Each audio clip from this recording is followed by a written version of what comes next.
So welcome everybody to this really exciting guest lecture as part of the George Brown Labor Fair, which is a week-long event organized around the themes of labor, but that's understood pretty broadly. We're thinking more about the work towards justice, the work towards liberation, in the various ways that that shows up in people's lives. And we're excited to be joined by organizers and activists and thinkers and scholars and community workers to help us think about how we can make the work we're doing in school together relevant to those broader struggles. As folks in this class know, my commitment as a colonizer or as someone who benefits from the system of colonization, capitalism, and white supremacy that I personally oppose, but also benefit from, it's important for me to begin by reminding you that I'm accountable to treaty. As someone who benefits from colonization on this land, there are treaty protocols here where I live that I'm responsible to, and I want to ground us in them as an invitation for you to ask me how I'm living with them in the future, and as an initial gesture to support us all in thinking about how we can live more accountably in relationship to treaty. So I'm speaking to you from the east end of Toronto, from the Mohawk word Takranto. This, like all land in the Americas, is sovereign indigenous land. Specifically, this is shared territory between the Haudenosaunee or Six Nations Confederacy, the Anishinaabe peoples, the Huron-Wendat, and the Mississaugas of the Credit River First Nation. And we're accountable here to two post-Confederation treaties, so treaties with the colonial government, Treaty 13 between the Mississaugas and the Crown, which of course took over 100 years for the Crown to actually acknowledge they were accountable to in some way, and they have broken over and over, and the Williams Treaty, but also pre-Confederation treaties on which Canadian colonial law stands, but also which Canadian colonial law always is in opposition to or contradicts. And those are the Dish with One Spoon, which really asks anyone, it was an invitation by the initial treaty holders, so the Mississaugas, the Anishinaabe, and the Haudenosaunee, negotiating to really engage in mutual aid and figure out how to peaceably and responsibly share the resources of this territory that's actually been opened up to anyone living on this land. And Treaty 13, which is between the Haudenosaunee Confederacy and initially Dutch colonizers, but again has been opened to anyone who is non-Indigenous here to respect Indigenous sovereignty and self-governance. And for those of us who are non-Indigenous to self-govern as well. It's a treaty that invites us to think about non-interference and autonomy. In this substance use and addiction class, we've been talking a lot about white supremacist, capitalist, and colonial Canadian drug laws, and the differences if our laws were actually based on sovereign Indigenous governance, if all of our engagement around drug use was actually in accordance with the Dish with One Spoon and the two-row, how different things would be. So I really want you to think about that, to think about the work we've already done, and to think about how, as Amanuel leads us through thinking about alternatives to the criminal legal system, thinking about alternatives to criminalization and incarceration, thinking about abolition, what it would mean as SSWs, as people going into a system that's implicated in criminalization, how to make these things practical. I know I'll be thinking about that. I know Amanuel will be giving us some opportunities to think through it. So I'm really excited to introduce Amanuel Teferi to join in this conversation with us, to lead us and guide us in talking and thinking about this. Amanuel Teferi is an anti-carceral educator and organizer, doing research on criminalization and incarceration in the Americas, organizing around alternative modes of community accountability that interrupt the criminalization process while thinking about what safety means outside of punitive state mechanisms. This takes form most notably in campaigns to free survivors of violence, elders, and those suffering from addiction and houselessness. Amanuel also organizes very intentionally around re-entry, which means contributing to more multidimensional approaches to future re-entry for incarcerated peoples using a variety of tactics. So I'm going to turn it over to Amanuel now. Hey guys, thank you so much for having me. I'm really excited to kind of share this space with you guys. So that was a really great introduction by Griffin. I'll give you a little bit more to have an idea of what I do. My name is Amanuel Teferi. As they mentioned, I'm a prison abolitionist who does research on a myriad of things related and tied to the ways that our collective society views punishment. So more specifically, my work attempts to situate the settler colonial origins of incarceration and the interlocking systems that it creates, and in most situations kind of displaces as well. It is only through understanding these histories that I think abolitionist solutions may be imagined otherwise. So usually when I introduce this, I'll do the question that most people are going to ask before. So why does this matter? Why does this matter at all? Why does this matter to us living wherever we are living right now? And it matters because incarceration has kind of continued to rip at the fabric that is the societal welfare state, right? And it has done so with the help of everybody. I always say all politicians are equal opportunity kind of carceral people, right? So Republicans, Democrats, liberals, conservatives, NDP. So organizing against these forces requires a couple things. So namely, it requires we name names. It requires our collective understanding that crime and harm are not synonymous, and that the latter has kind of operated to the detriment of racialized and precarious populations, whether it's in cities like New York or ones that are more familiar to us, cities like Toronto, Hamilton, et cetera, et cetera. So one of the many ways that abolitionists resist our collective kind of punitive urge is to raise consciousness, as abolitionist and thinker Ruth Wilson Gilmore puts it. It is to use the fragments that are already in our community, right? These kind of moments or these kind of networks of care that we already know very well, right? Whether it's the babysitter that your mom takes you there because they can't pay for some childcare, whether it's the big brother that buys you McDonald's when you do well on an exam.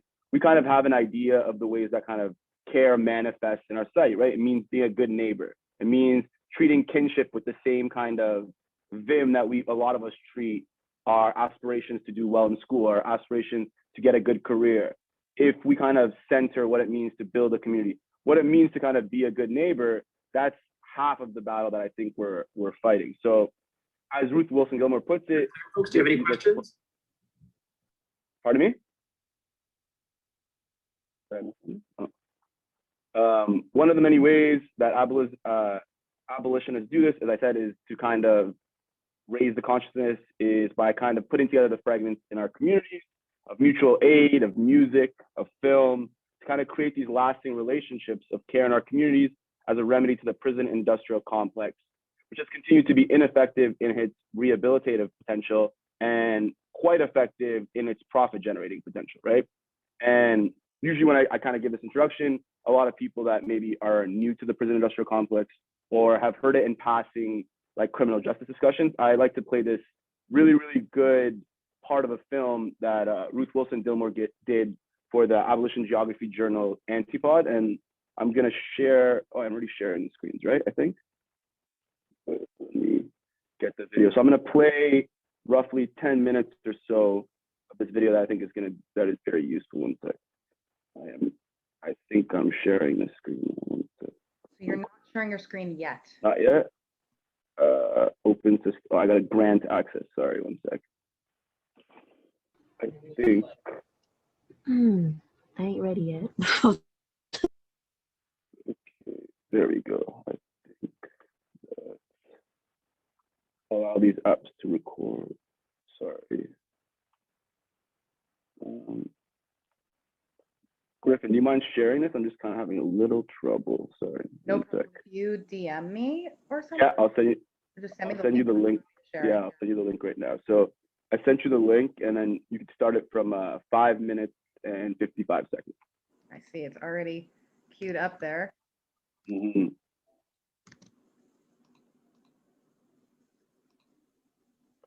Sorry about that. This is just the way.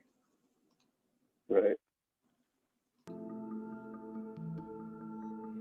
My expertise is on the expansion of criminalization and incarceration in the United States, and by extension, their expansion in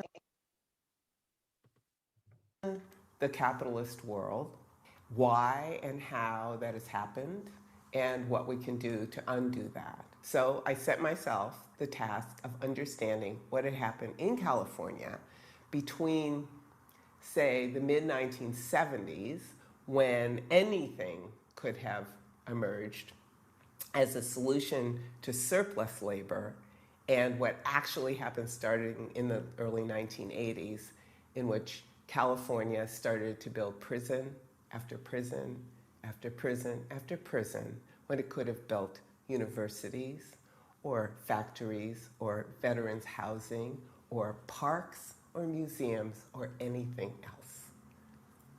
So, prisons then, in my view, concentrate surpluses.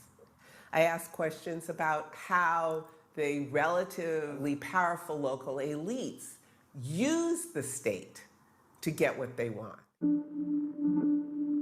So that brings us back to the question of criminalization. There has to be a steady stream of criminals, of those eligible to be categorized as criminal. They have to keep coming. And so that group has to either get bigger over time or deeper over time. The sentences have to be longer. The list of behaviors that count as crime have got to grow. People who, having been caught up in the system to get out of it, which is to say, to go back home, if they can go home, and be there, what people call reentry, a word I hate, but to go home and be there and be in a community and of it is part of how the perpetuation of this category criminal that is the basis of the prison industrial complex can perpetuate itself. The relationship of that to slavery is, on the one hand, very general, unfreedom is unfreedom. On the other hand, the racial order and hierarchy of the United States, founded on both slavery and genocide, never stopped reproducing itself through all of its iterations over time.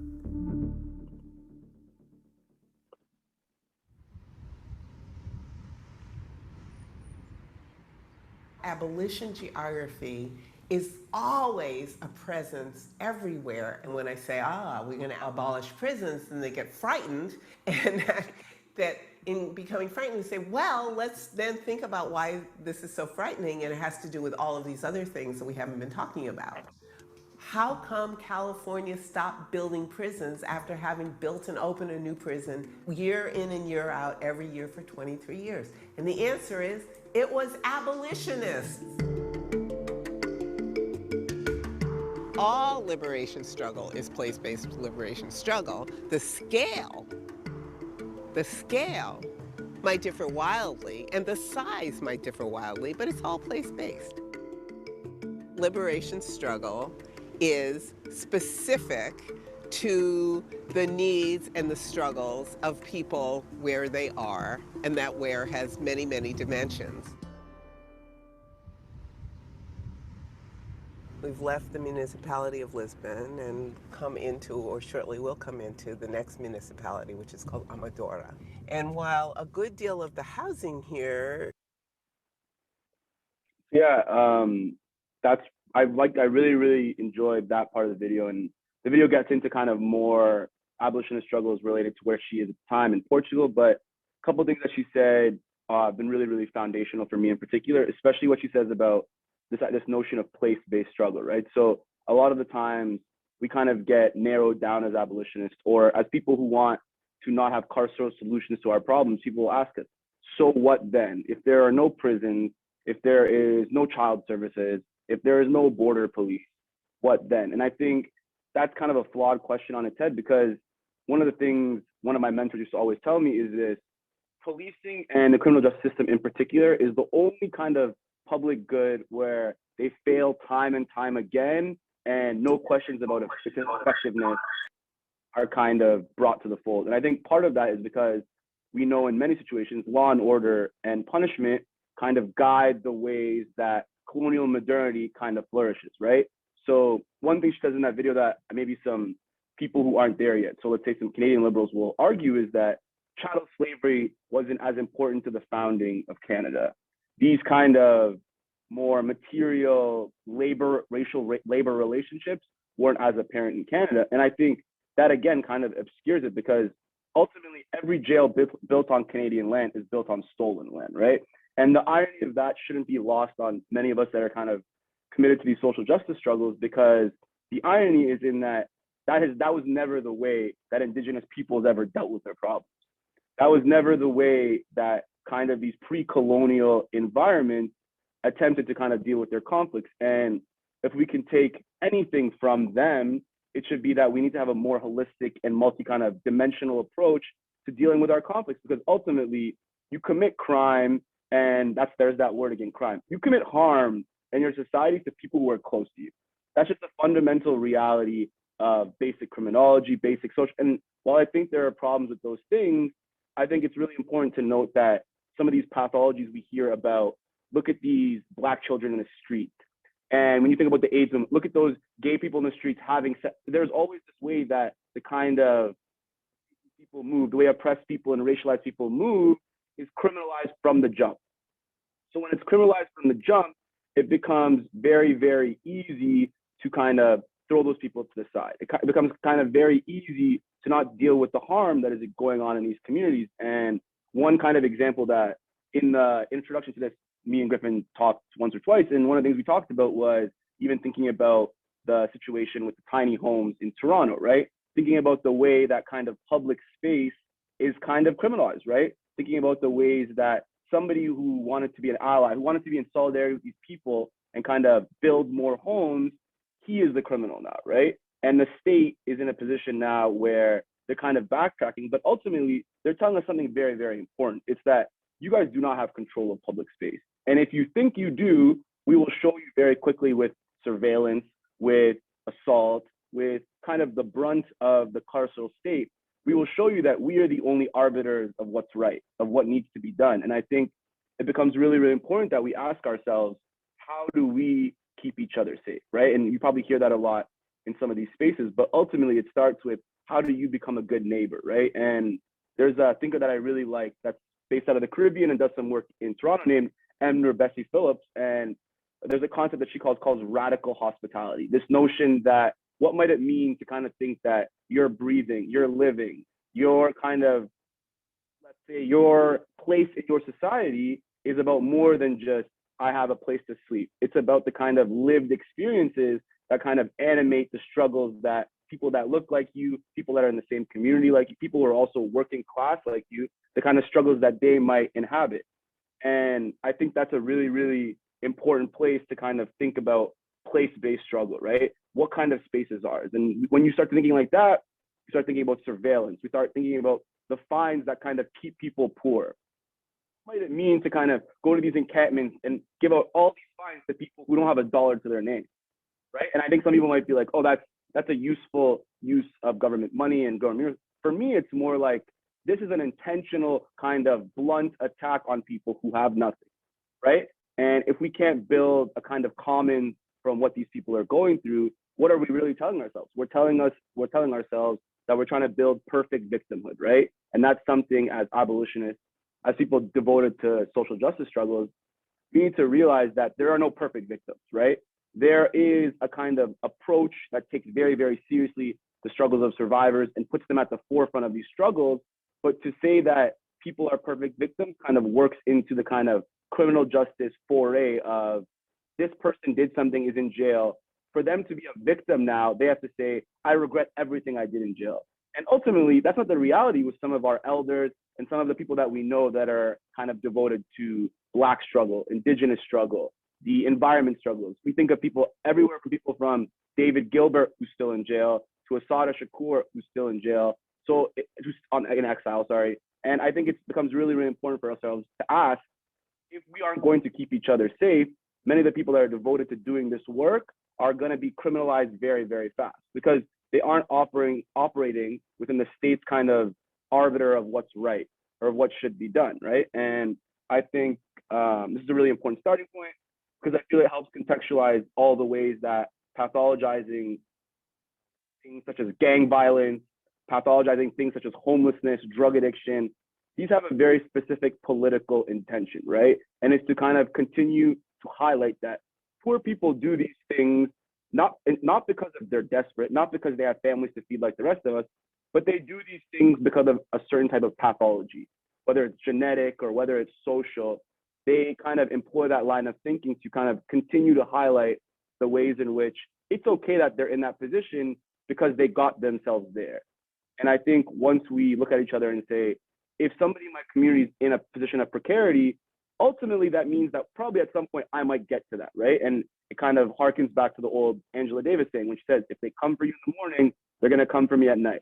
They get rid of veterans protections and this and this and that, they're probably coming for people who are also in that same kind of space. And I think it's really, really important for us to reject victimhood, no matter how hard it is. And to kind of share a story for myself, I've struggled this with myself. When I first got into abolitionist spaces, there was a big focus on how are we going to attach ourselves to big freedom campaigns. So political prisoners that may or may not be seeing parole, or political prisoners that may or may not be kind of these perfect victims. And then we see the change campaigns and we see all that. And I think while those campaigns are useful because any person in jail should, I think that we should be trying to free them all. That said, I think there is there should be a more concentrated campaign to kind of highlight the ways that people who are struggling with mental health in jail, people who are struggling with addiction, people who are struggling with withdrawal, there's a whole set of people that jail is not the place for them to get the things that the state promises, right? We know that much of the state's kind of promise of incarceration as a rehabilitative kind of mechanism, we know it's false. We know it's been false since prisons went from their iteration as like post-Quaker type of kind of isolation mechanism to where they are now. And I think it becomes more important to kind of highlight in a post-COVID world, or I kind of try to reject that notion, right? What does it mean to be post the death of hundreds of thousands of people? What does it mean to be the post all the suffering that's happened? That said, I think we can have more kind of capacious visions of what the line between the inside and the outside is, right? What does it mean to have a prison down the street from your house? Those people are in your community.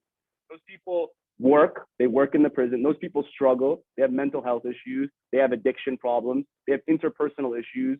They stand at a very specific intersection of gender-based violence, trans-misogynistic violence, a whole other subset of things that we on the outside also experience, right? And I think one of the biggest things that people devoted to social justice, trying to kind of, I guess the good way to put it, Miriam Kaba always says, people always ask, how do we get rid of all these prisons? But one thing we should also be asking is, how do we make prisons obsolete, right? To kind of draw from Angela Davis. How do we make it so that these healthy kind of fulfilling mechanisms in our society are doing such good work that people are like, prisons, what are prisons, right? And I think there's this notion that they've been here for so long, or that it's hard to kind of uproot the modern prison because it's such a foundation of what we do as a society. And I would just kind of argue like, it's not that old, right? Like there was a way that things were done before this. And I think kind of giving people that window into those things isn't as hard as it should be, because many of our communities kind of harness abolitionist principles. Many of our communities use mutual aid. I'm sure many of your students, how many campaigns, how many GoFundMe campaigns they've contributed to, because ultimately there is no state-funded healthcare, there is no state-funded kind of leave. And think about all the ways that we've kind of kept people fed, kept food and housing on with people. So I think it's a lot of times people will say, I don't know where to start. I don't know how to be an abolitionist. And I would say, if you know how to be a good neighbor, or if you have it in you to be a good neighbor, that's a very, very useful starting point. And I think state responses to violence kind of reproduce violence and often kind of traumatize those who are exposed to them, especially oppressed communities already targeted by the state, right? So there's important to remember that while many people choose not to call the police, many communities just can't call the police, right? Calling the police is not an option when something is going on, right? And I think it becomes really, really, really important that we understand that those people, whether it's because of fear of deportation, harassment, state-sanctioned violence, sexual violence, previous convictions, or just simple inaccessibility,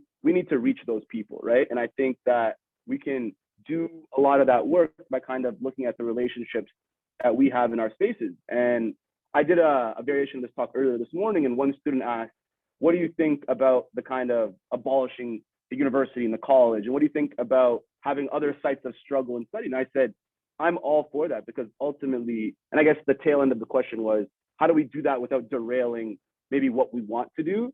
And I think it's really, really important that we should always remember that the best work is done with others, right? We should always remember that people who are in proximity to you, people who you call your friends and your family, and people who you share space with, you can do the most worthwhile organizing, the most worthwhile struggling, the most worthwhile kind of thinking about otherwise, or thinking about other worlds. And I think one thing that we do is we are very disjointed from our community. And I think a part of that is the capitalist heteropatriarchal state, right? A part of that is these notions of like, people talk about the American dream all the time, but like, let's not mince words. That exists in all Western countries. We all have been told by some variation of parents or mentors, you go to school, you do this, you get a job, you get a family. Like, it's very rare that that calculus involves you be part of a community that you hold yourself accountable to. You're part of a community where you don't rely on the state to solve your problems. You're part of a community that says no housing or no shelter. These things are unacceptable, right? And we don't hold ourselves to that kind of collective standard. One, because it's not really built into us, and two, because I think the stakes of that are a lot more terrifying than maybe they may seem. So one of the kind of tools that we use, and I know some people will be like, oh, I'm an adult, I don't want to use this, but the ways that I think that Mia Mingus and some of the Bay Area Transformative Justice Collective, they use something called pod mapping. And now I'm a very big proponent of pod mapping as a kind of visual tool to kind of understand, like, this is where I'm at in my life. These are the people that I trust with this or with that or with that. And these are the people that I want to deal with my conflicts when I have a conflict.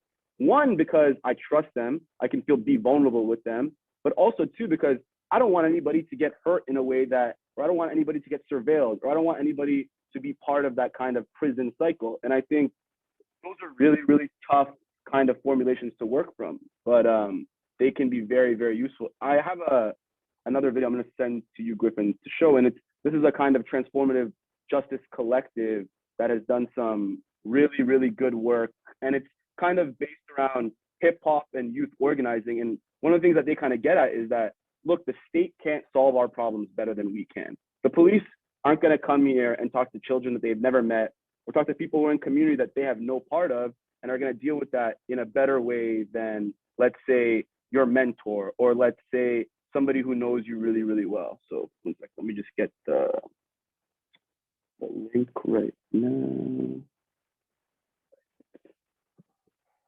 Sorry about that.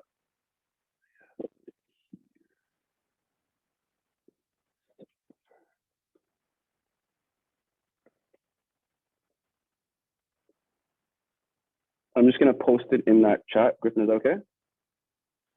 Yeah, absolutely. Okay, perfect. And maybe I'll tell you now, I've got a question from someone by DM to asking you to expand on the concept of pod mapping. So maybe that's something. Oh, yes. And well, once I get this, after this link, we're going to all go through it together. And we're going to have that kind of visual aid to kind of work through the, oh, there it is. And then,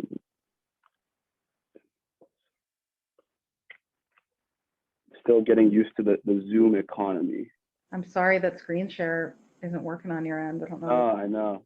I'm usually way better with stuff like that, but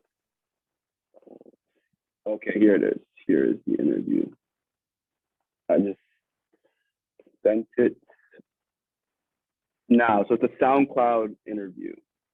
And it's the kind of ED of that organization talking about the ways they've kind of employed more multidimensional approaches to dealing with conflict. So it's not too long. It's a 2-3-minute video.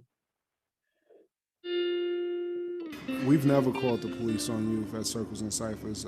We have incidences where people would traditionally call the police.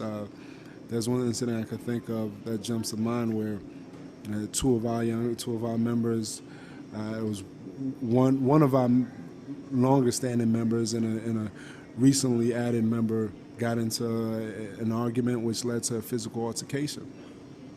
Now, traditionally, you would call the police immediately, and the police would get involved, and there would be battery charges placed on one, if not possibly two people, and then that would go through the criminal justice system, and then that would be it, or sort of thing. But what we wanted to do is sort of get involved in terms of the conflict and figure out, okay, how do we resolve it to a point where it has lasting impact. And one of the ways we did that is, besides of giving the youth time apart from each other, one of the ways we did is we brought back one of the young people and had a circle around that conflict where everyone who was affected by it, because the idea is not just these two people, it's not just these two youth, but everyone who's affected by that particular conflict goes around and talks about how it affected you. And it was great in the sense we, at the end of that, we got to hear from that youth's perspective, and he actually did take accountability on that. And we felt from his perspective, it did give him closure to that too, though. So now, actually, I've talked to him since, and he's talked about his friends wanting him to do other things to continue on the conflict and get revenge, but he's talked about, no, it's over with. It's over with for me, and I want to move on from it.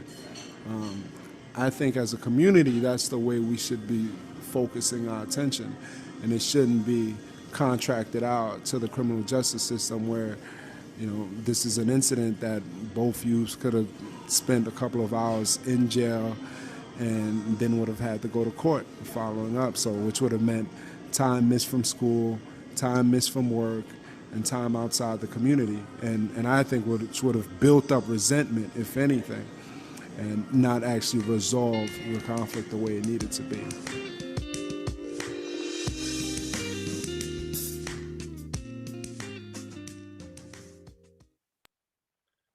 Yeah, one thing I really like about that video and some of the work that organization does is I've said that some of my friends were very stringent, like people need to go to jail and they go to jail and they'll be better. And one of the things when I send them that video, I kind of talk about the work that organization does is they highlight there are some people who are beyond reproach, right?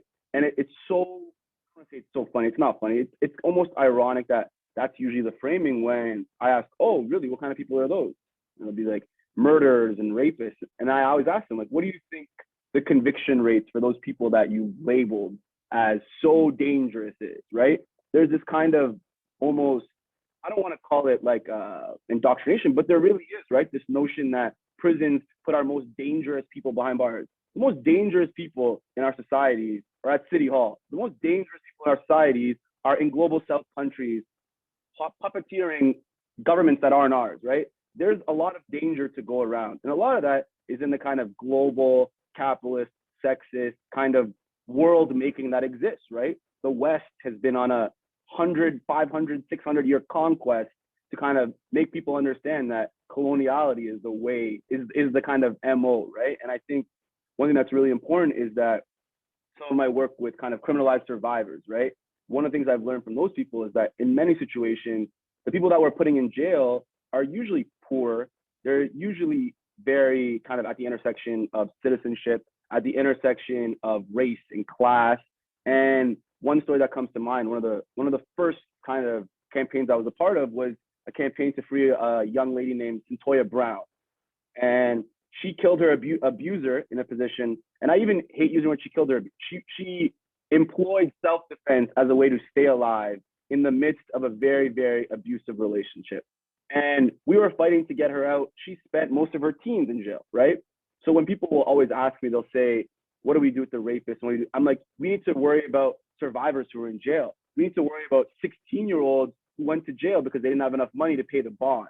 We need to worry about the kind of criminalization that occurs under your nose, right? And then once you worry about that, you can kind of start thinking about the global ways that punishment from the West is taken abroad, right? It's no coincidence that countries like Canada and America are part of AFRICOM, right? A kind of global force that kind of punitively watches over Africa, that they're part of what's been going on in the global South, right? With calling elections fake, of all places, America and Canada talk about the kind of democratic process, right? So I think a lot of times people, when we're talking about abolition, they think, let's get rid of prisons and let's do this. And for me, it's just like, we need to create a kind of society that doesn't rely on these kind of punitive measures to think otherwise, right? And one of the things I got a really good question this morning, which was like, I get clearly somebody who'd been thinking more deeply, like very deeply about this. They said, if you were to get rid of all the prisons in the world right now, you know what happened? I said, what? And they said, there would be all this private security. And what do you think those would be? And I'm like, that's a fantastic question, because it kind of gets to the notion that prisons aren't the only problem. There's a cop living in all of our heads, all of ours, right? That's the same cop that when you see somebody that may be kind of stereotyped a certain way, you cross the road. That may be when you see a homeless man in the street, you have these kind of inhibitions about them, right? There's these notions that kind of we all on some level are working through, some clearly more than others, but I think it really stands to gain from all of us realizing that not only do we all kind of have this cop in our head, we would all stand to gain from being kind of more hospitable, being more understanding of what survivors are saying, because all the survivors I've talked to, if not most, they just want to be safe. It's kind of funny the way the plight of survivors is kind of used by the state to be like, let's make sure this person never does this again. It's rarely like, let's deal with the harm that's been done to the survivor. Let's bring the survivor in. The state doesn't care about that. The state cares about filling prisons. The state cares about kind of fanning the flames of fear and resentment and kind of using those to kind of govern our social life, right? The state benefits from working class people not dealing with their conflicts within each other. And I think that's something that pod mapping has really, really helped me to start to contextualize. And as somebody who came to it late, I was even very averse to be like, what are these? I already have friends. Like, I know who I would call, but to see it in the kind of concrete way is to really understand that like certain friends can help you with certain things.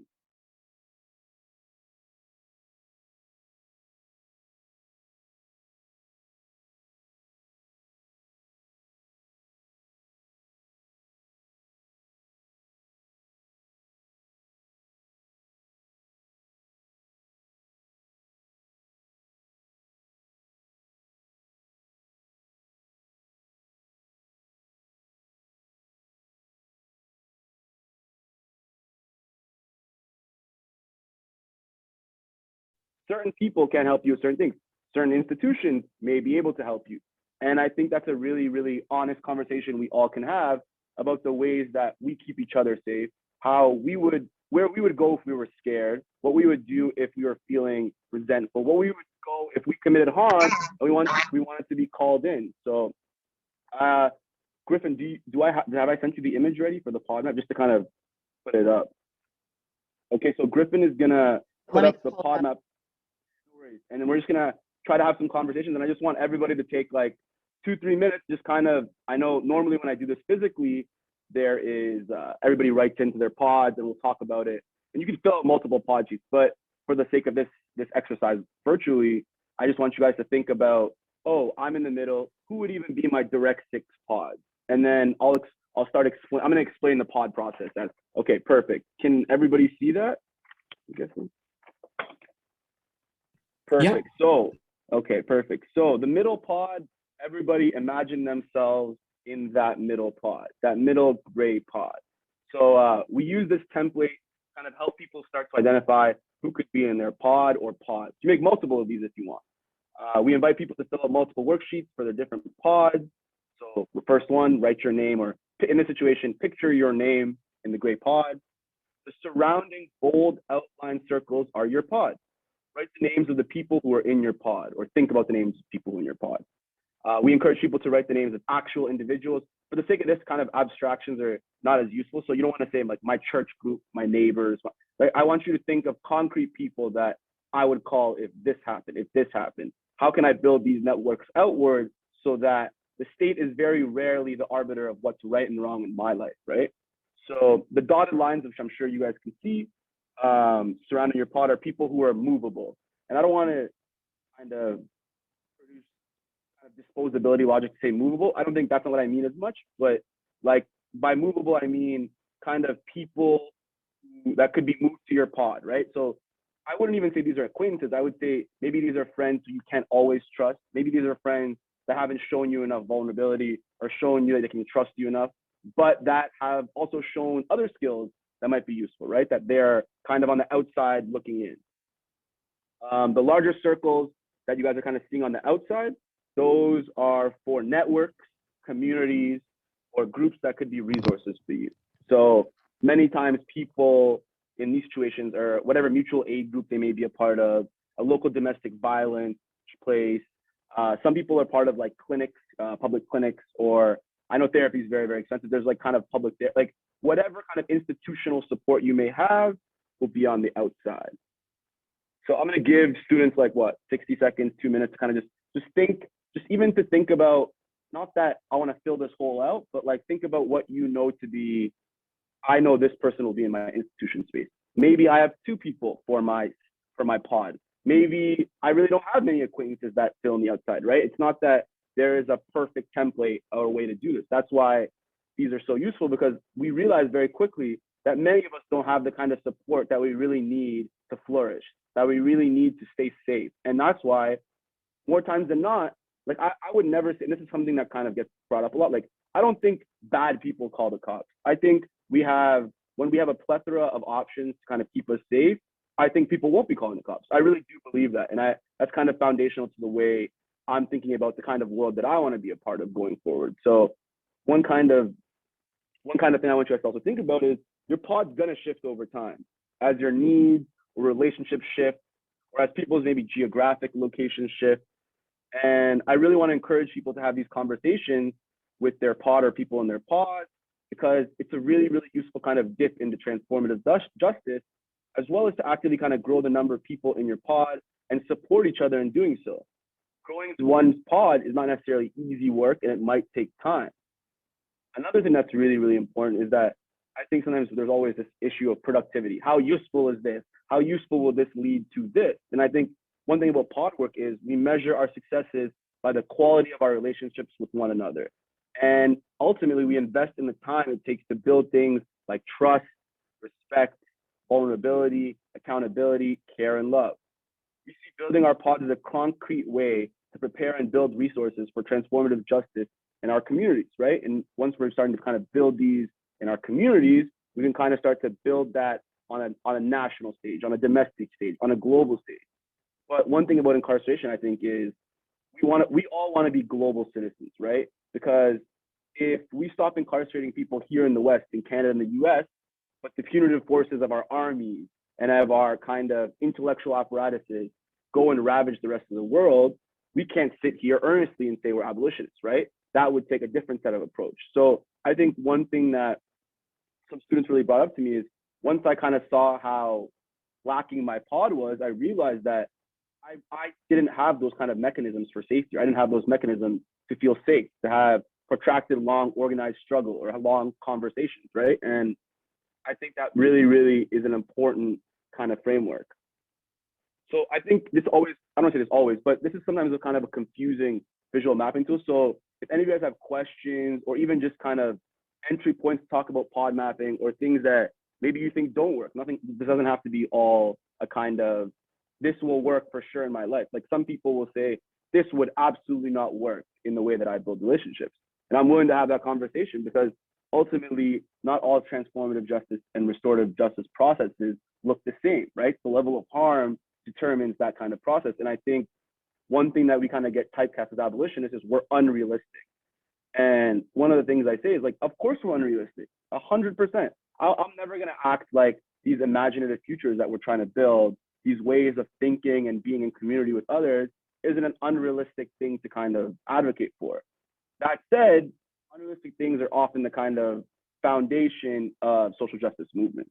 One thing that I was even telling Griffin when we first talked is that I always employ my students to say, think about all the people that you've met in your journey of learning about social justice movements and oppressed peoples.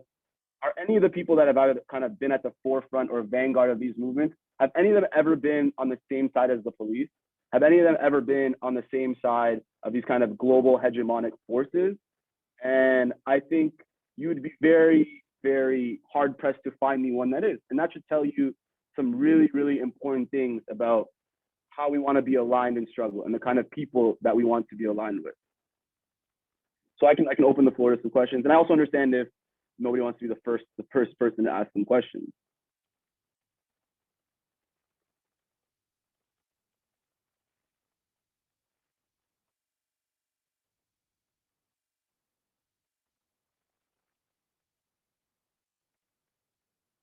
Oh, hand.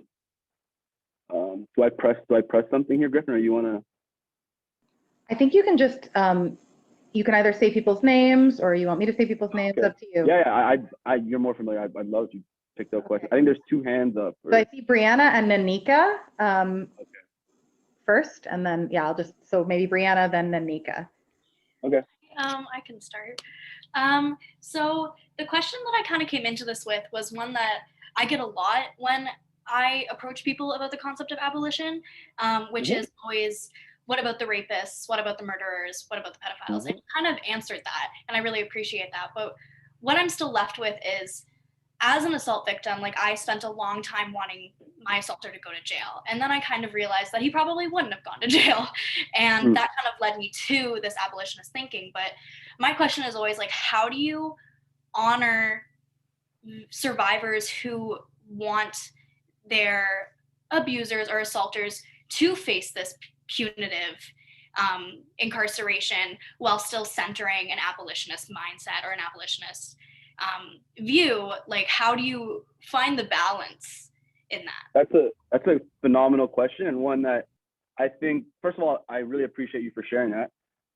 Second of all, I think your question kind of gets at the fabric of a lot of things, right? And one of those is this notion that usually people who assault other people, they're assaulting them in some level of proximity, right? So for me, one of the things with trying to center survivors is this notion of we need to get to the bottom of this harm. And unfortunately, with most abusers, I can assure you that it wasn't the first time, right? There's a level of accountability that was kind of parsed through. And I think calling those people in, one thing that kind of happens, I've noticed in some of these circles, a bad thing I've noticed is that there's some prominent man that's the head of an organization, that's the head of some sort of mutual aid thing. They commit some level of harm against a woman. And the process that's used to kind of remedy this centers the man fully, brings the woman back into the kind of harm circle, brings her back into the fold, and ultimately kind of dissuades that person from doing organizing work. Or I've seen that happen multiple times. And I think one way we avoid that is by kind of understanding that like none of these people are fallible, right? And one thing that you said that I thought was really important is like, we need to be honest about our feelings. Like, I think rage is such a useful emotion.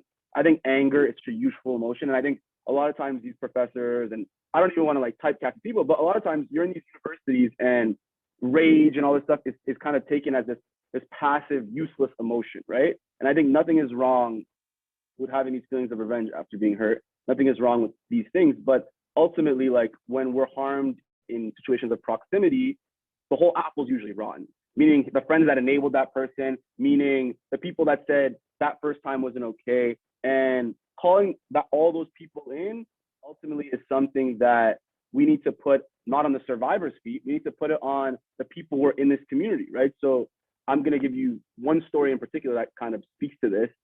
I had a friend who was assaulted by somebody who I considered a comrade. I considered in very similar organizing spaces with. And the press releases and all the stuff that happened when this all came out was the person said, I'm gonna step back from this organizing. I'm gonna do this, I'm gonna do that. And ultimately, at no point did I hear any of the organizers in our kind of space ask a survivor, like, what do you need going forward? Like, is there some restitution that you'd want so you can go to this? Is there a notion that you don't want to be in organizing spaces when this person is there? There's a kind of prioritization of how can the survivor continue to organize if they want in a way that stops this person from ever not only harming them, harming others, but also kind of remedying the thing, like the thingification of what's going on. And that rarely happens, right? Because whether we see some of these male-led movements, whether we see the way power kind of, once people get very, very powerful, it's easy to kind of throw it under the rug. And I think many women, I guess men too, many non-men can kind of speak to the ways that they are gaslit when something happens and it's that person's a great guy. Even myself, as somebody who's very deep in the spaces, when it first happened, my impulse was to be like, oh, that couldn't happen. Why the hell not?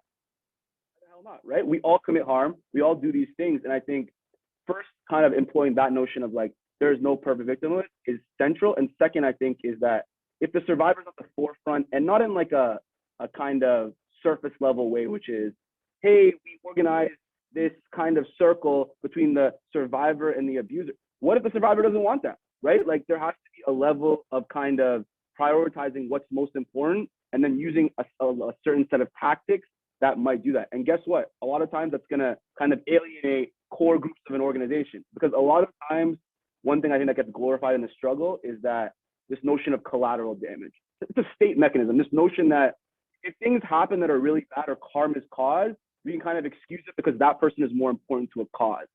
That's the kind of carceral logic in and of itself, right? That's a kind of carceral like, oh, he only did that, he's equally as important. But ultimately, the way that we treat each other, the way that we kind of cultivate these relationships, you can't share a pod, that's going back to the pod model. if you're a survivor and somebody in proximity harms you, not only is that relationship with that pod, for example, kind of cultivated, it's over, you really call into question, like, what are the other people in these pods doing to remedy this problem?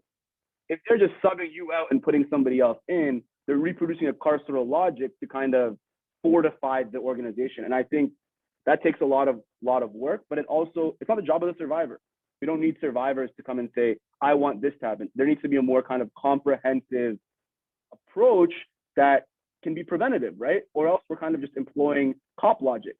Cops come to the scene after, do all the harm and say, I fixed the problem, right? And I think that we as people who are engaged in organized, protracted struggle with a lot of survivors, and that's the one thing that, like, I love that you mentioned, that's a very, very big kind of moral, kind of political, kind of social crossroads that a lot of abolitionists are at. A lot of abolitionists have seen their abuser go to jail and then watch their abuser get out, harm more people. A lot of abolitionists have seen their abuser kind of be given this, I don't even want to call it a slap on the wrist, but they've seen their abuser not deal directly with the harm that was caused and kind of re-employ those tactics. So nipping that in the butt is a lot more than just saying, I'm sorry. I'm sorry isn't a useful framework for us necessarily when people in these communities are kind of at the intersection of living and dying, right?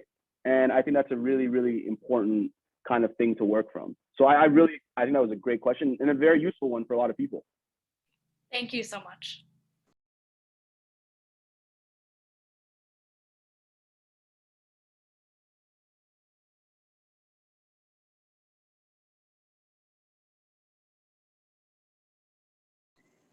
So we have a bit of a question list. So Nanika, then Samira, then Carissa, and I can just come back and remind folks. Nanika, you're next. Perfect. Hi, yes. I just want to say, Brianna, thank you for the question and for being so open to trauma. It's really hard to do that. That makes you really strong. And so my question is, well, I want to start off with a statement saying that, like, and it's based on what my partner was just talking about, like when I just got into this, is that the war is not necessarily on drugs. Like, it's kind of like referring back to what the peer support workers were talking about in the other session, is that it's not a war on drugs, it's a war on people. So one of the most important beliefs that I've taken into account is to decolonize myself from what the standards are in the Western society, what the colonialist way of seeing how society should function. And I really do think it's important that we, like, depending on what side people choose, I think it's important for people to give people a choice. And so that I think, I'm really glad that you brought this whole idea of like the pod. I think it's so important for me to like be able to humanize myself rather than dehumanize myself, which is what most of these corporate standards expect from us. But I choose to free myself from that expectation. And it's like I said, whether or not we choose to, it's that we have to make that choice now or never. Mm-hmm. And the question I want to ask is specifically about political prisoners for activists, the activists who fought for abolition, who fought against colonialism, who fought against the systematic oppression that takes place. What can we do for them, and what can we do for the people who do deserve that said punishment? The people who are on the screen, people who are like on the news telling us all these lies and brainwashing us. Like, how do we, like, the people who are like truly the criminals, the ones who are trying to oppress us, like, is there for them? Like, when do we receive that justice? People who are trying to decolonize themselves. That's first of all, I really appreciate kind of two things that you said that kind of get at a thing that I've been working through with myself. So one thing that I'll never forget, I was probably 2-3 years into these spaces. So I was going to rallies, I was being a part of these freedom campaigns, and somebody I'm close friends with now, an Indigenous man, kind of just gave me a whole, like, it pretty much explained to me, look, like, think about how overrepresented Indigenous people are in the Canadian prison system, for example. And think about, that's why I always mention the irony of all these jails are on stolen land, because he put that in my head. He was so clearly like, it's not even an irony. It's a fundamental logic that like you build on top of something that's already there, right? And one of my old political science Indigenous professors used to always say, he says, the Western world has convinced itself that colonialism was this innovation, right? That the white man came to this country and did all this. But ultimately, the white man didn't do anything that didn't exist before. Guns existed in Asia, guns existed in Africa, guns existed in the Americas even. You know what the white man, the real innovation was? It was turning the guns on other people. It was coming somewhere and seeing that people open their hands, open their homes, open their families, and they said, oh no, I don't want your hospitality. I want to kill you and do all this. So if we can kind of get back to that, that's the fundamental logic of this colonial project, right? It was somebody that took people's kindness and flipped it on its head and created this genocidal chattel slavery project. So to say what you said about decolonizing oneself, that's really important, because guess what? It's everywhere. It's everywhere we go. It's in the food market. It's in the markets that we are. It's in the way that our labor is racialized. It's in the ways that, perfect example, I'm sure most of you guys are familiar with what happened in Atlanta a week or so ago, right? With those sex workers that's such like it stands at the intersection of racialized labor, stands at the intersection of the kind of misogyny that exists in the sex worker space, right? This notion that, like, I've heard this a lot from kind of liberals, right? Like, people go to sex workers to get out there, as if they're these whipping posts, right? And I think that point in particular, seeing the ways that people talk about the intersection of race, class, and things, it made very clear to me that like this battle of fighting oneself, fighting for decolonization, is one that, like, this way, I don't know many even people that would consider themselves radical that have real honest relationships with Indigenous activists. I'm not saying this to kind of put them on the spot. I'm just saying that our relationship to land has to be more than surface level. We need to understand that these kind of communities that we are a part of are very, very much so kind of on the backs of something else, right? And to kind of getting rid of the cop in your head is also kind of getting rid of the what's it called? The colonial kind of force in your head, right? There's a reason the West is positioned as better, as the bringer of rationality, of enlightenment kind of era. And I think one thing that we could all kind of stand to do is kind of understand the ways that our history is very, very tied to our present, right? And these kind of colonial reproductions of the punitive racial order have existed in some capacity for a long time, right? And the people who resist it most notably happen to be political prisoners. Right now, I'm part of like a Canadian campaign, like Mumia Abu Jamal, who in my opinion he's one of the first political prisoners that I was a part of his campaign and that I wrote to. And like, I genuinely tell people all the time, like, he changed my life. Like, reading some of his books, like it truly reshaped my mind, because it told me that like, there is no wall between outside and inside. The prisoner struggle is the struggle for liberation. The prisoner struggle is the struggle to free Africa. It's the struggle to free Asia. It's the struggle away from colonial bondage.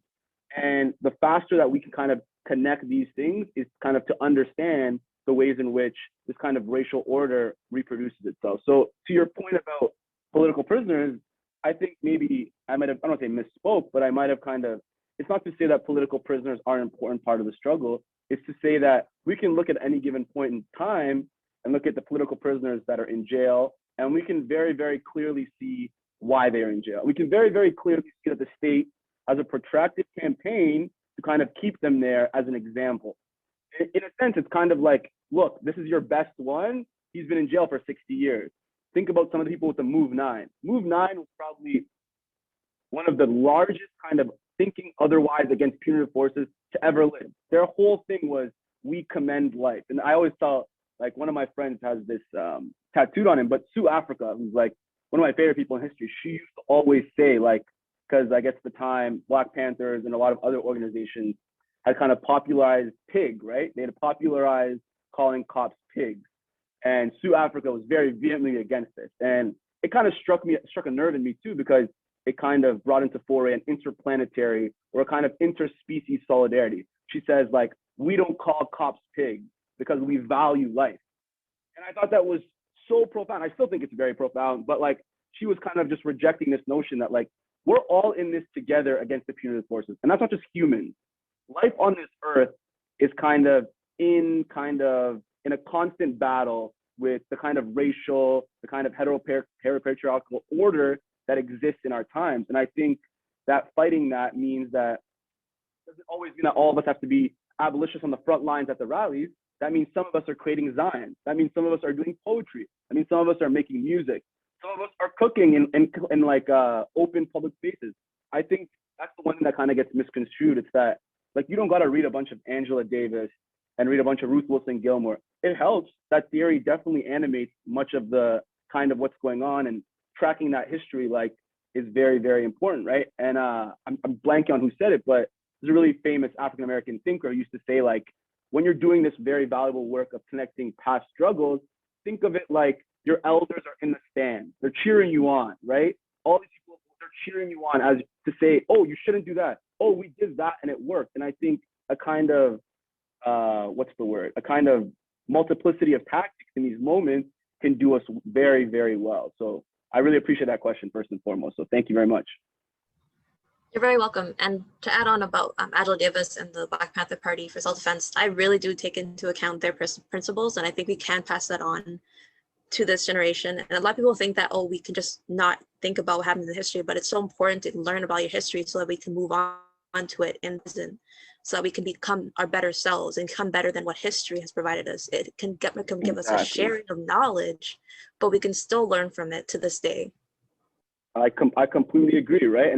And to the point about the Panthers, one of the biggest things, a lot of times people glamorize, I always see, and it's funny because Angela Davis wrote a paper about it in the late 70s, how kind of Black power had been commodified. But one of the biggest things with the Panthers that people kind of gloss over is that like their big thing was not only like we have all these guns, and they were the Black Panther Party for self-defense. That matters for a very political specific reason. But ultimately, they were feeding people, they were housing people, they were putting clothes on people's backs. They were the first people to employ acupuncture. They were employing all sorts of public health modules that now we know as, oh, wow, these people will get a Nobel Prize, right? But it's very kind of easy to forget that like you need to be well fed, well housed, and well anything to do things together with people. So I think we can definitely employ some of those tactics for sure.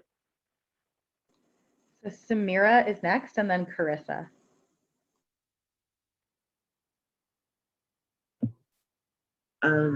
So my question is kind of related to activist work, and because I've been involved in a lot of activist spaces and organizing and things like that. And one thing that I come up against a lot, especially when talking about abolition, is just the frustration sometimes that builds when privileged people kind of refuse to listen and understand what it's like for the rest of us.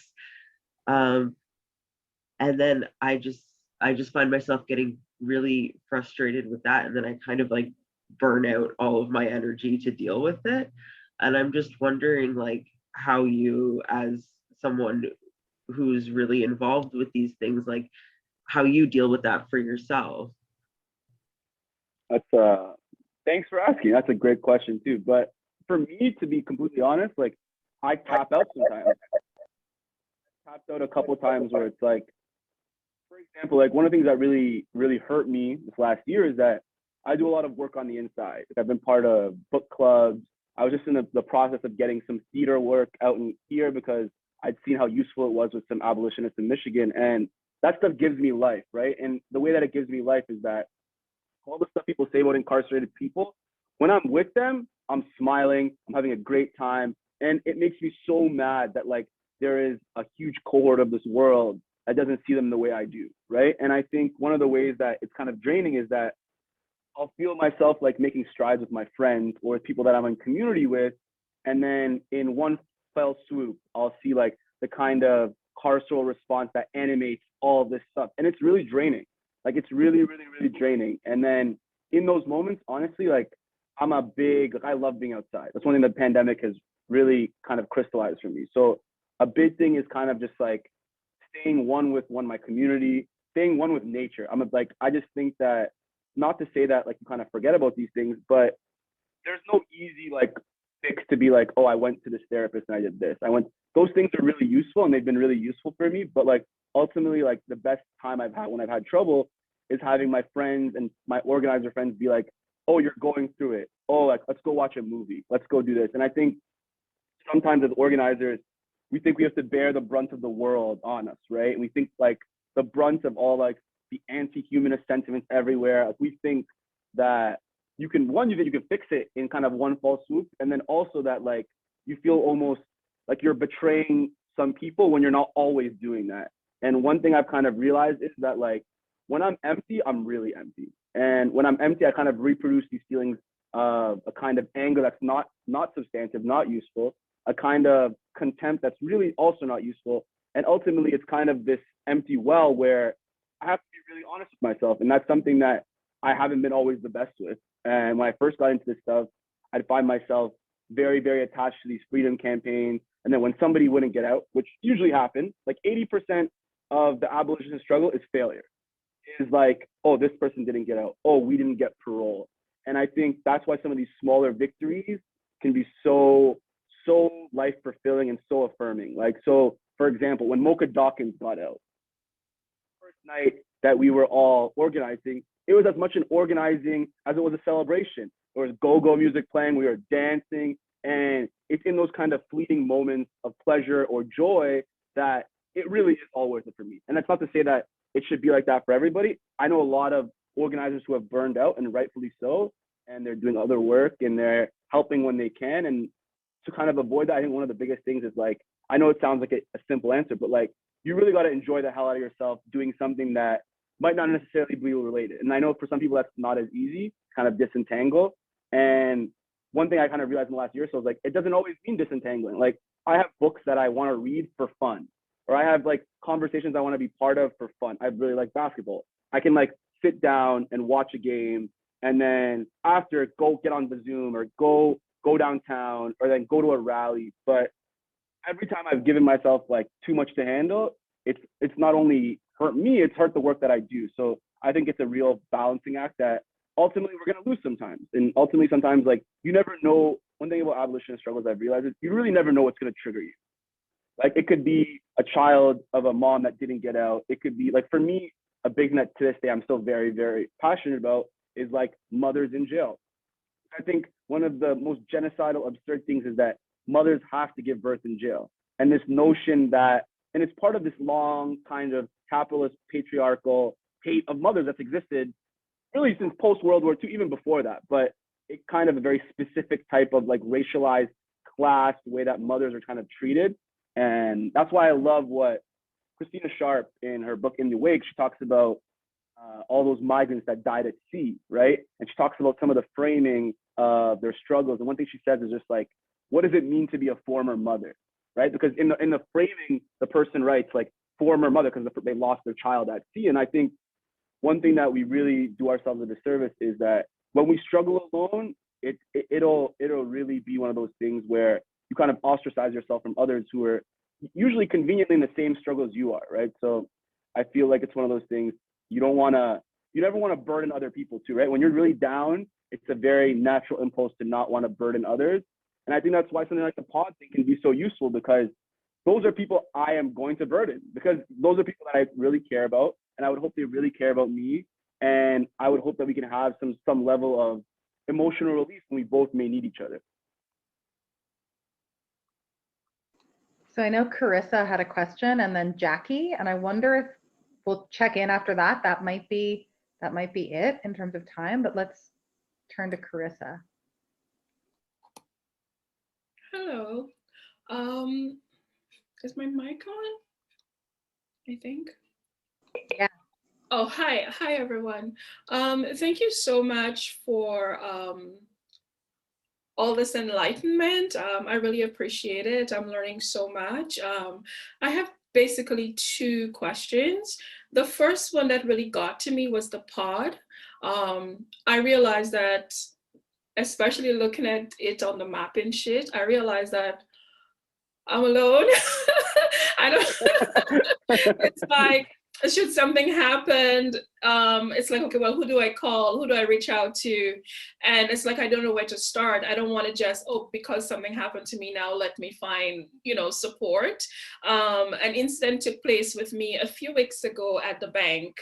It had to do where I felt, and I still don't know what to do with it and who to go to. Hence, knowing something about the pod and everything, I'm like, oh, I didn't know this existed.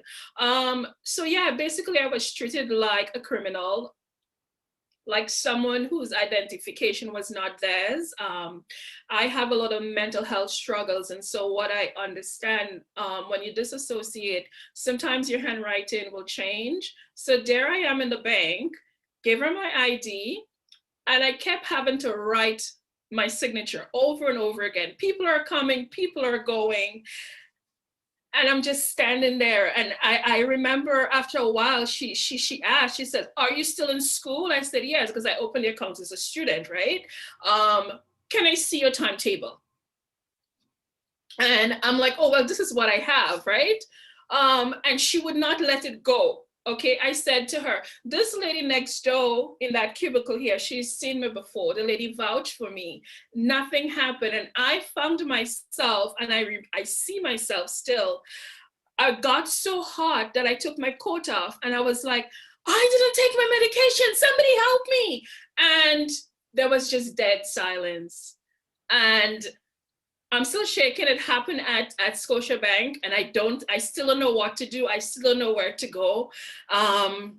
Anyways, yeah, so looking at the pod, I'm really realizing that I'm out here on a limb by myself, and I just really want to know ways that I could, be a part of something outside of myself. I've always prided myself in saying, you know what, I have trust issues. I don't know how to reach out. I don't know how to support. And I do support the Scott mission, but it's not like I'm there in the building. I support with food or clothing or whatever I could do. But yeah, sorry about that. I just No. I went right back there because it hasn't, to me, it hasn't been rectified. And yeah, sorry. Oh shoot. No, I'm so happy you told that story, because that's that's literally the hardest part, in the sense that even just, I'm so I don't even, I'm speechless, because even in the time that you're talking, just seeing 3-4 people write words of support in the chat, just to kind of, you made such a good point. You may be alone in physical, but even in the span of 2 seconds, there's 3 people right there with you. There's somebody who said they would be in your pod. And I think one of the things that you had to kind of navigate in that moment is that not only to navigate, I need to get this done, you have to navigate, I know how these people are going to react to me, and I got to now change my behavior, that this doesn't turn into an incident. And that in and of itself is this, you're gaslighting yourself almost, because you know the way things play out. They were going to call the cops. Yeah, because she said, "Ma'am, you need to calm down. Ma'am, you're being aggressive." And it's like, whoa. Yeah, and it's a lot. But you know what's crazy? Because for me, I'm so happy you mentioned that, because one of those things that when I did the first pod, I ended up just putting, it was just all my friends in a circle. And I'll never forget one time, I think I had a flat tire or something, and I have a pod in my back. I have a little, I laminated it, and I just try to kind of, and I called one of my friends, and he literally said, "I don't know what you're talking about. I don't know when we ever talked that I was good with cars. I can't help you fix your tire."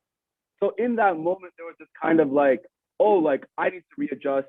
Maybe the people in my pods are just people that I think I'm way closer than, but for me, with you, it's just nothing is kind of wrong with being in community with people that are not necessarily the closest to you, right? And I think one thing that is that if you there's some of those friends, we can all speak to that. When you call them, if they call you and they're crying, you know exactly what to do, right? Your fight or flight instinct kicks in, and you know exactly what to do, and they make you feel warm. And I think one of those things, a lot of times people think that stuff, you just oh, you can't make that overnight. And I would argue, yes, you can. I think a lot of times being in this kind of moment, like the story you just told, I'm sure there's a lot of people in here that kind of feel a certain way, that feel that, oh, I've had something similar happen. I've had something similar where my identity has been questioned. where I've had to kind of, there's this moment of where it's almost like they're trying to embarrass you, right? There's this moment of like, if this was another lady that came in and did this, the same thing wouldn't happen. And I think just hearing your story makes me realize, first and foremost, if you need to ever need one of those institutional pods, I'm there. Just put my name. The spelling is in the group chat. So that's just first and foremost. But ultimately, like, it's just to have conversations too. Like, if you ever were like, oh, like one of the best messages I ever got was, I did one of these talks and somebody called me and said, these kids have been bullying my son.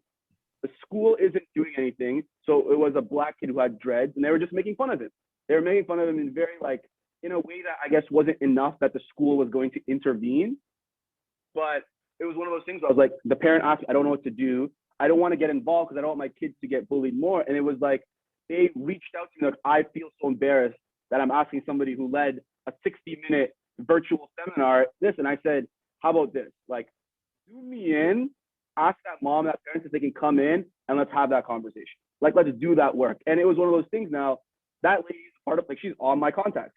That woman, I would consider her a friend. And even if she wouldn't consider me a friend, I would hope that in moments like that again, that she would call me. And I think that's sometimes hard to do, to be like, there's these people that are in my bubble that aren't necessarily people that I grew up with or that I know for 20 years. And I think that there, even just in this chat, there's already a couple people that would have no problem being in those networks with you.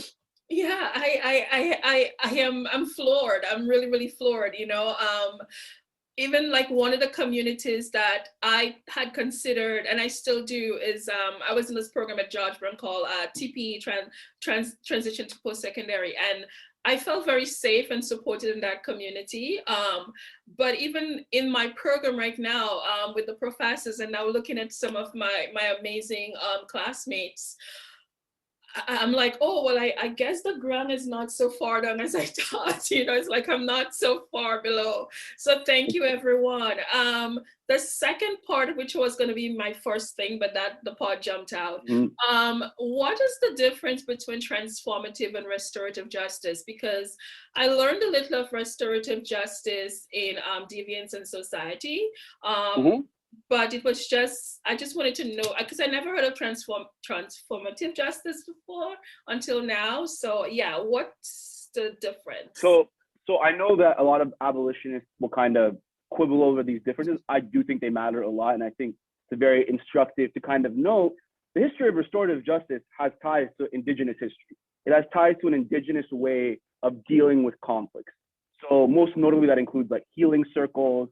It includes a kind of collective bringing in of the person and kind of collectively we are going to get to the bottom of this, right? And I have my own problems with that right now might not be instructive to kind of parse out, but a big reason that I kind of employ transformative justice more, and I've been privy to more of those situations, is because of the ways it kind of, in my opinion, prioritizes the survivor politic or the survivor way of knowing, a way of thinking more. So I think in a lot of ways, restorative justice circles have gained a lot of prominence in communities with a lot of youth because you can do these kind of seminars or you can kind of go away on a retreat, let's say, and deal with the kind of toxic things that kind of flourishing in a set group of people. For me, transformative justice is a very intentional approach to outline not only the harm that has been done, but to outline the direct steps that will occur going forward. And I think a big way that restorative justice may miss the mark a bit is to kind of just assume that a survivor is going to want to be in the same space as the person who abused them. I think that's an assumption that we take for granted, and it's one that we make at the expense of survivors all the time.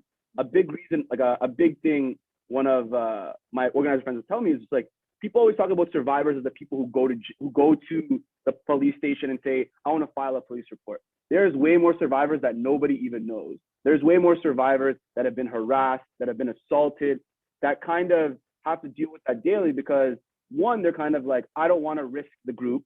Two, they don't want to deal with police, as I've said before.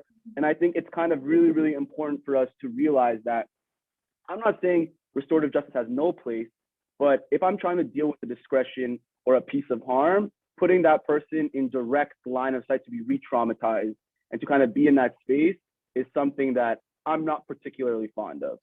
That said, I also have Indigenous friends who have used that as a kind of mechanism more because, for one, let's say you're on a reserve and there's a group of people that have all been engaging in harm, right? There's a group of people that have been moving in a way that is unseemly, and that said, it can be way more of a kind of collective approach.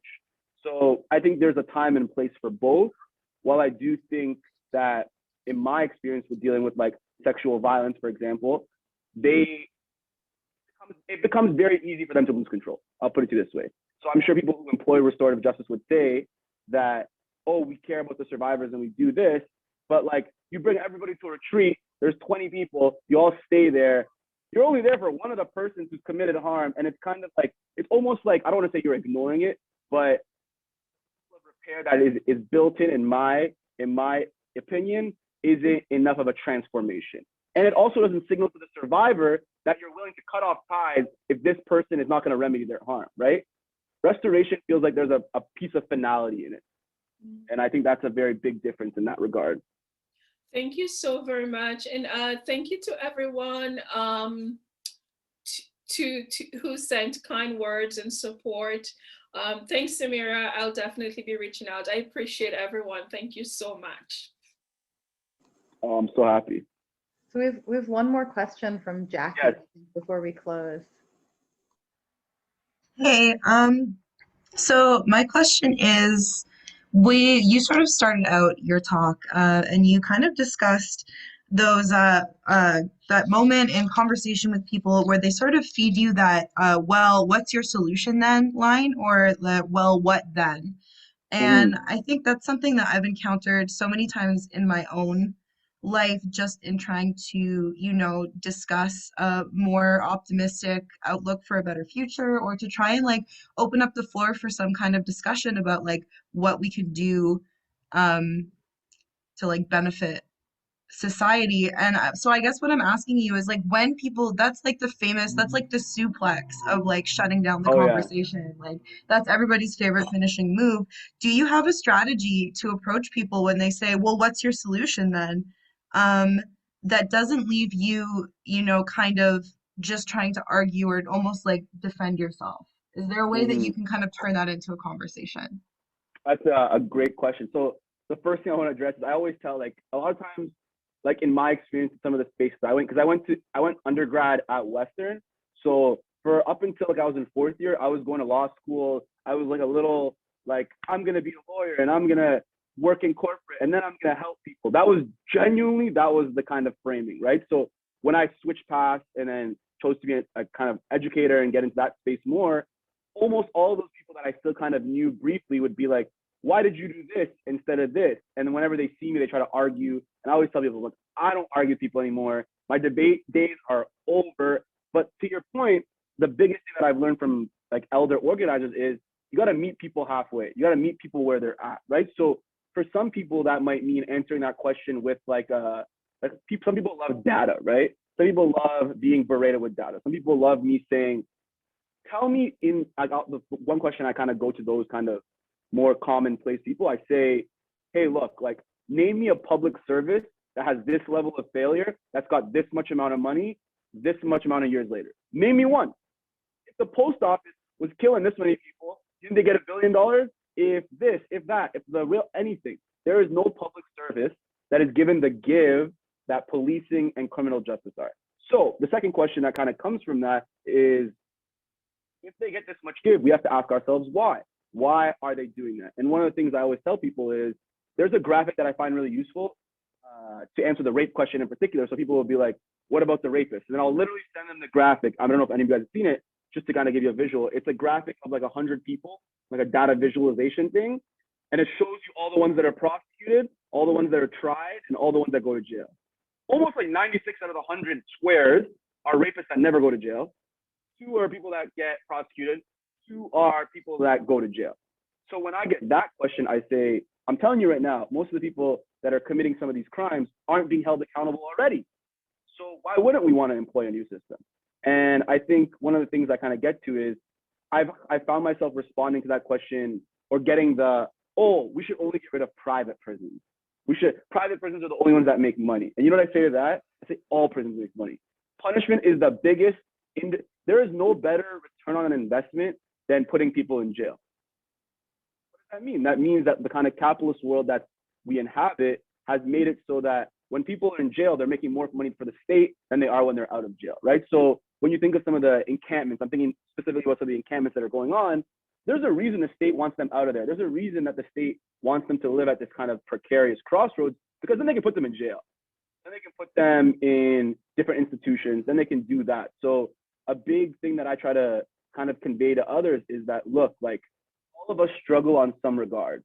All of us have had bad days. It's just that some of us, a bad day will be the end of our life, right? And what might it mean to kind of create a system and create a kind of society that is not only about second chances, but that takes seriously the harm that's caused when somebody does something wrong. And the current kind of prison iterations that we have don't do that. They're warehouses for poor, Black, brown, trans. That's what they are. They're warehouses for those people. And the ones that get out and that escape that vice grip are the ones that say, I'm so sorry for what I did. Now I'm a good thing. And then when you get out, the state parades you around as this kind of evidence of the rehabilitative potential of the prison. So that's another way that I think it becomes really, really important to kind of highlight that any problem you think prisons have solved, I can kind of counter that with, like, have they really? Have prisons solved houselessness? Have they solved addiction? They haven't solved any of that stuff. And I think the more that we kind of break out that binary that I always kind of talk to about, the binary between the inside and the outside world, we'll understand that a lot of these prisoners have these same concerns. A lot of these prisoners are saying, they told us they're rehabilitating us in here. We don't get phone calls with our family. Nobody can visit us in over a year. We don't have commissary anymore. We wear the same clothes for a week. If I made you do that, would you be happy? Would you think that you would change the way that you interact with the world if that was all you're given? And I think it becomes very clear that desperation is the norm in jail. And that desperation often is the kind of, desperation is what they think the pathology is, right? Really, people do these things because they're desperate. They have no other option. They have to feed their family. But it becomes very easy to say they did it because they were Black and they listened to hip hop. They did it because they were having sex in public. They did it because X, X, and X, and X. And I think I'm always trying to kind of resist that pathology with the return of, like, tell me the good things the prison has done in the last 50 years. Tell me what mass incarceration has done. And I think one of the good questions I got from one of the students was talking about the war on drugs. Think about all we know now about some of the Reaganism that was in play like 30, 40 years ago. We know now how intentional, and we know how it was a way to kind of nullify radical movements that were growing, right? We know that it was an easy way to fill these prisons in these local towns and build prison economies, right? So I think it becomes very important, first and foremost, to understand that building more prisons isn't going to solve any of our problems. In fact, it's the inverse. Taking people out of jail and investing in a human-first approach is kind of the only way. And I always kind of requote Amy Cesar, the thinker, and he always says, like, to a humanism made to the measure of the world, right? Like, we all deserve the world. And I think one of those things is that prison is always going to be this thing hovering over us as this clutch on the kind of social welfare state to kind of ensure that the people that we love dearly, the odds are that one of them is going to be in jail and one of them is going to have the fabric of their life kind of ruined for a mistake that usually many of us make. Thank you. I think that puts us at time. I think through 20. I wonder if it's a weird ask, but I feel like some way of showing appreciation, and I wonder if we could do it in the chat, or if folks want to turn on their videos to, like, send some appreciation, or turn on their mics to just say thank you so much. I don't want to speak for others, but I feel like I know from what I've seen in the chat that this is incredibly transformative for us. This was super powerful, and I can see so many places where folks are already doing the work to think about how to make this real. And I feel like you've just given us so much material to work with and to, like, move in our journeys towards making the world a better place. So thank you so much. It's been such an honor. Thank you. Thank you so much. I just want to say, very jealous of Brianna, who's outside, and you who's outside. I love it. I love it. So I see thank yous in the chat. I'm gonna applaud. I don't know if that's weird. If folks want to turn their mics and applaud, I would welcome you to do so. Thank you so much. I just want to. I really appreciate it. Very helpful. Thank you guys. Thank you guys. I just want you guys. Thank you. We're all in community together. So if anybody ever needs, I'm gonna leave my email with Griffin. If any ever needs like any templates, any creative toolkits, even just to kind of bounce off some stuff, like I am no better than any of you. We're all in this together. So I would really appreciate that. And thank you so much for having me, guys.